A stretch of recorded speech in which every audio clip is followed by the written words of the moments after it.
Berikan yang terbaik untuk Tuhan.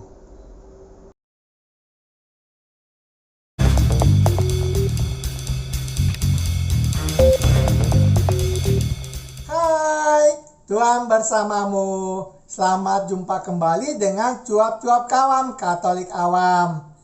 Apa kabar Bapak dan Ibu, kakak adik, saudara-saudara, teman-teman dan rekan-rekan semua? Semoga baik adanya, sehat dan bahagia. Mari bersama dengan Cuap-Cuap Kawam Katolik Awam kita membaca bacaan hari ini.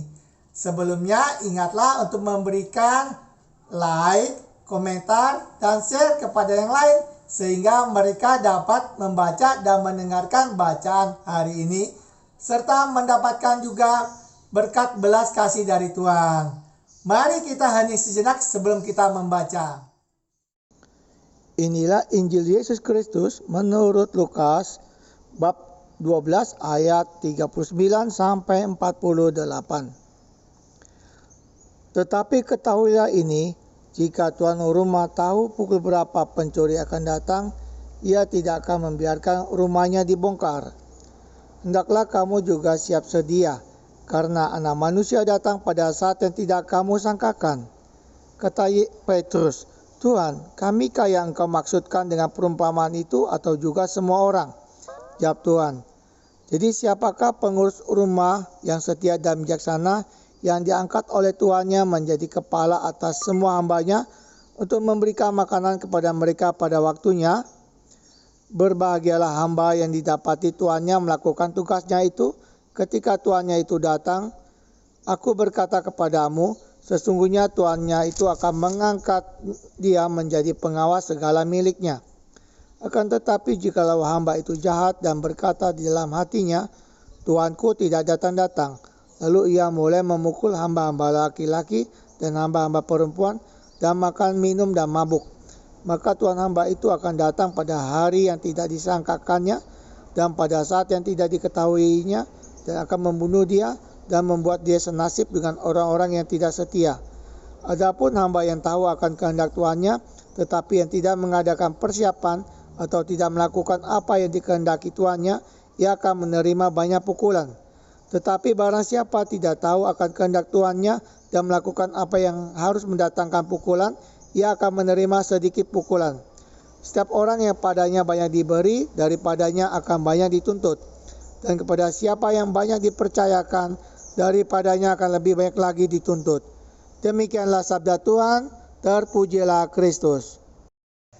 Setelah mendengarkan sabda Tuhan, mari Bapak dan Ibu, kakak dan adik, saudara-saudara, teman-teman dan rekan-rekan semua mendengarkan renungan yang diambil dari homili Romo RD Victorius Rudiartono, Paroki Alam Sutera, Gereja Santo Laurentius. Bapak Ibu, saudara yang terkasih, juga oma, opa yang ada di rumah kita masing-masing. Hari ini Santo Paulus menggarisbawahi tentang apa artinya dosa dan bagaimana harus menghindari dosa itu. Dosa dirumuskan sebagai maut. Bagaimana akhirnya dosa yang kita buat membawa kepada kematian. Santo Ignatius dari Loyola menasihatkan kita supaya kita mati di dunia sekali saja dan jangan sampai mati 2 kali. Apa artinya mati 2 kali? Di dunia sudah mati, di alam baka mengalami kematian kekal. Inilah yang dimaksud Ignatius de Loyola. Jangan sampai kita mengalami kematian yang kedua kalinya. Mengapa kita bisa paham bahwa dosa itu adalah virus? Begitu Anda kena virus ini menyebar kemanapun juga. Mungkin kalau ibarat kita sekarang bagaikan COVID-19 yang begitu menyebar dan membuat kita sungguh-sungguh gelisah, cemas, dan seluruh dunia mengalami hal itu. Maka kita bayangkan saja dosa yang adalah virus itu harus kita hindari dengan social distancing. Bagaimana Anda dan saya mencoba untuk menjauhi dosa, menghindarinya, dan kalau bisa jangan masuk di dalamnya. Apa yang menjadi sebuah catatan dari Santo Paulus adalah mari kita alihkan dosa itu dengan kasih karunia Tuhan. Apa sih kasih karunia? Apakah itu hanya rahmat Allah saja? Bukan.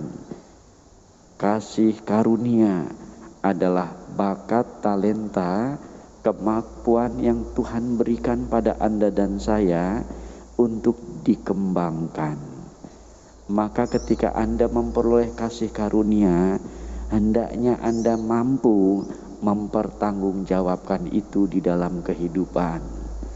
Ada orang diminta untuk melayani, kasih karunia datang dalam hatinya dan sebetulnya dia bisa, tapi dalam keseharian dia menolak untuk melayani.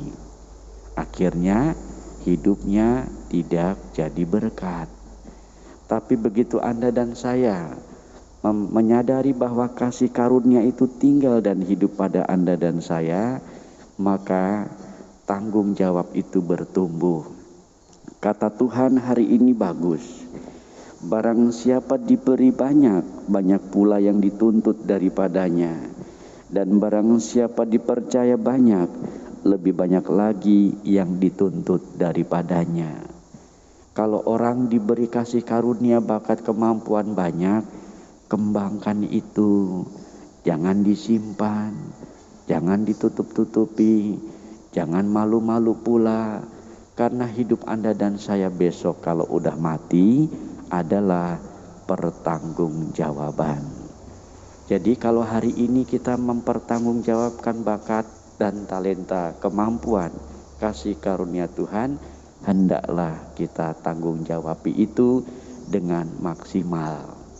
Kalau istilah saya dalam moto dan prinsip saya adalah give the best to God. Berikan yang terbaik untuk Tuhan. Kalau Anda dan saya memberikan yang terbaik untuk Tuhan, percaya deh, gak ada itu kata-kata bete, males, malu, atau mungkin suam-suam kuku. Tapi begitu give the best to God, maka yang terjadi pada Anda dan saya adalah kita bersaksi tentang kebaikan Tuhan, kasih karunia yang selalu hidup di antara Anda dan saya. Romo, saya merasa gak punya bakat. Mosok sih ya. Gak percaya kalau orang menjadi suatu permenungannya sedemikian. No, bagi saya minimal bakat kasih. Orang Kristiani punya bakat melakukan kasih. Sekali berbuat kasih, dia tetap mengasihi. Sekali berbuat baik, Anda harus tetap baik. Jangan dibalik-balik ya.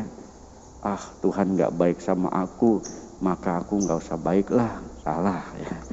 Sekali Anda berbuat baik, tetap baik. Itu ciri-ciri orang Katolik.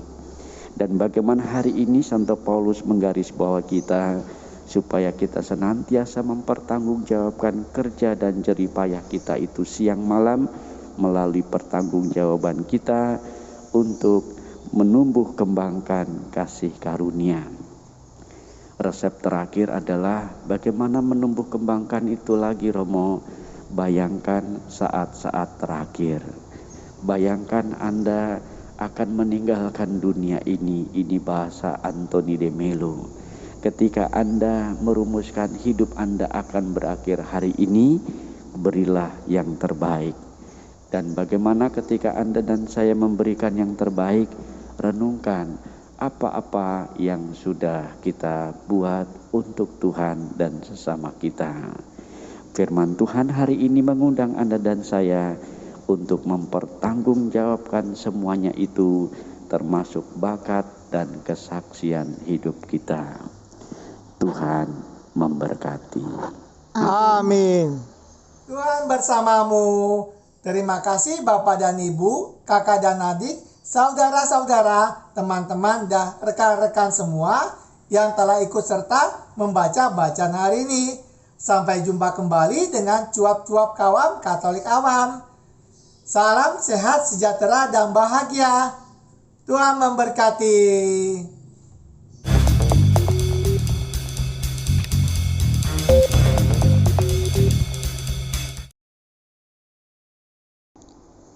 Berikan yang terbaik untuk Tuhan.